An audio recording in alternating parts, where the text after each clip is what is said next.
యేసుక్రీస్తు నామంలో మరి ఏలుపూరు గ్రామ ప్రజలకి శుభాది వందనాలు తెలియజేస్తున్నామండి. యేసుక్రీస్తు సృష్టికర్త అయిన దేవుడు, యేసుక్రీస్తు గొప్ప దేవుడు అండి. ఆయన ఆశ్చర్యకరుడు, ఆయన అద్భుత కార్యములు చేసే దేవుడు. మానవుల జీవితంలో సృష్టిలో కూడా ఆయన చేసే ప్రతి కార్యము ఎంతో అద్భుతమైన మరి కార్యాలు, ఊహించలేని మరి కార్యాలు దేవుడు చేసే దేవుడు అండి.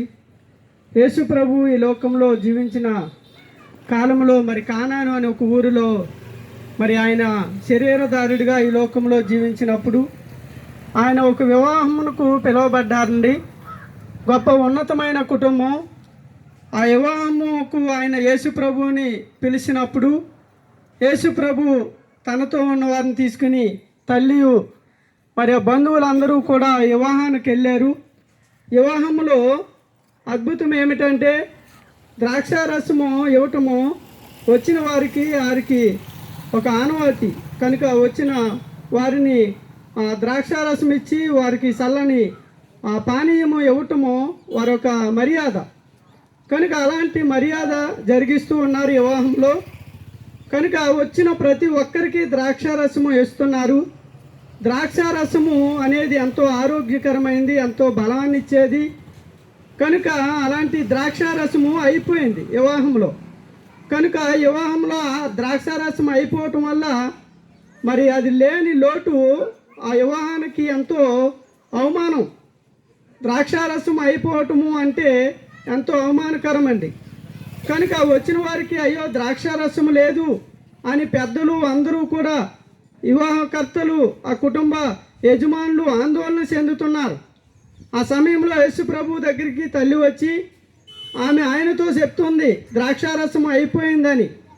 కనుక ఆ మాట యేసు ప్రభు విని మరి శిశువులను పిలిచి అక్కడ 6 రాతి బాణలు ఉంటే, ఖాళీ బాణలు, వాటిని నీళ్లతో నింపి వాటిని తీసుకెళ్ళి ఇందు ప్రధాన మరి అధికారుల వద్దకు తీసుకెళ్ళి ద్రాక్షారసం పోయింది అని అంటే ఆ నీళ్లు శిశువులు రాతి బాణలు నింపారు.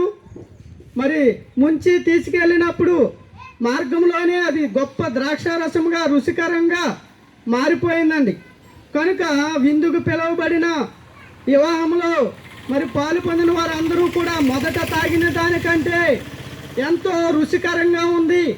మొదట ఎవరైనా జబ్బుది పోస్తారు కానీ మంచిది పోస్తారు, కానీ చివర జబ్బుది పోస్తారు. కానీ మొదట జబ్బుది పోసి మంచిది ఉంచారు అని అంటే, రుచికరంది ఉంచారు అంటే గొప్ప ఆశ్చర్యం పడ్డారు. కనుక విందు ఒక ద్రాక్షారసం ముంచుకెళ్ళిన వారికి తప్ప ఎవరికీ తెలియదండి.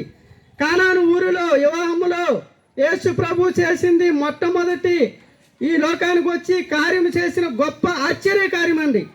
కనుక నీళ్లను ద్రాక్షారసంగా మార్చాడు. కనుక పాడైపోయిన జీవితాలు మరి ఎంతోమంది అంటారండి, ఎంత ఉన్నప్పటికీ మా కుటుంబంలో ఐశ్వర్యం మేడమితులు ఉన్నప్పటికీ మా కుటుంబంలో ఏదో ఒక లోటు. కనుక ఎవరూ తీర్చలేని లోటు అండి అది. దేవుడు తీర్చే మరి ఆశ్చర్యమైన కార్యాలు చేయగల దేవుడు అండి. యజమాని లోటు అయినా సరే, ఈ లోకంలో ఎంత గొప్పవారైనా బిడ్డలు లేని లోటు కలిగి ఉంటారు. ఆస్తి బోల్డ్ ఉండవచ్చు, కానీ ఆ లోటు తీర్చేది ఎవరో తెలుసండి, దేవుడే. కొంతమంది అప్పుల భారంలో ఉంటారు, కొంతమంది వ్యాధులు తగ్గలేని పరిస్థితిలో ఉంటారు. ఆ లోట్లు ఎలాంటి లోటైనా యేసుక్రీస్తుకి చోటిస్తే మరి ఆ లోటును తీర్చే దేవుడు. కానాను ఒక వివాహంలో ఆ లోటును తీర్చాడండి, నీళ్లను ద్రాక్షారసముగా మార్చాడు. అలాగే మీ జీవితాన్ని కూడా యేసు ప్రభువుకి అప్పగిస్తే గొప్ప మధురముగా నెమ్మదికరంగా దేవుడు మరి మార్చే దేవుడు, మీ లోటును తీర్చే దేవుడు.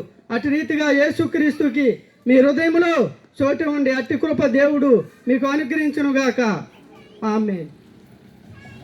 మహాపరిశుద్ధుడ, మహోన్నతుడ, సర్వోన్నతుడ, సర్వాధికారి, సర్వ సృష్టికర్త, సర్వాంతర్యామి, పూజనీయుడ, పూజింపదగిన వాడ, నీకే స్తుతి స్తోత్రం నాయన. నా తండ్రి, ఇదిగో నాయన ఏలుకూరు గ్రామం మరొకసారి సువార్త ప్రకటించడానికి నీ కృపనిచ్చావు. కానాను పెళ్లి విందులో ప్రభా నీటిని ద్రాక్షారసముగా మార్చిన దేవా, నా తండ్రి ఈ సమయం అంది ఇదిగో నీకు మీ దాసులు నిలబడి చెప్పిన ప్రతి మాటను కూడా నాయన వారి జీవితాలకి మధురముగా ప్రభ ఉండటానికి నాయన, మహిమకరంగా ఉండటానికి నాయన, ఆత్మరక్షణకి ప్రభు వెలుగుగా ఉండటానికి, వారి జీవితాలు వెలిగించటానికి నాయన, చుట్టుపక్కల నీ మహిమ కార్యం జరిగించిన ఆయన యంత్రం ద్వారా ప్రభు ఎంతమంది అయితే ఉన్నారో వారందరినీ రక్షించండి, ఆదరించండి ప్రభా. నీ మహిమతో నింపండి ప్రభా. నీ మాటలు అమూల్యమైన ప్రభా. నా తండ్రి ఒకరిని ఆకర్షిస్తే నువ్వు తట్టు తిరగరన్నా నా తండ్రి, నువ్వు ఆకర్షించి నువ్వు దర్శించమని ప్రభా. నీవే కృప చూపించి సహాయం ఇచ్చేయమని యేసు ఉన్నతమైన నామమున అడుగుచున్నాను తండ్రి.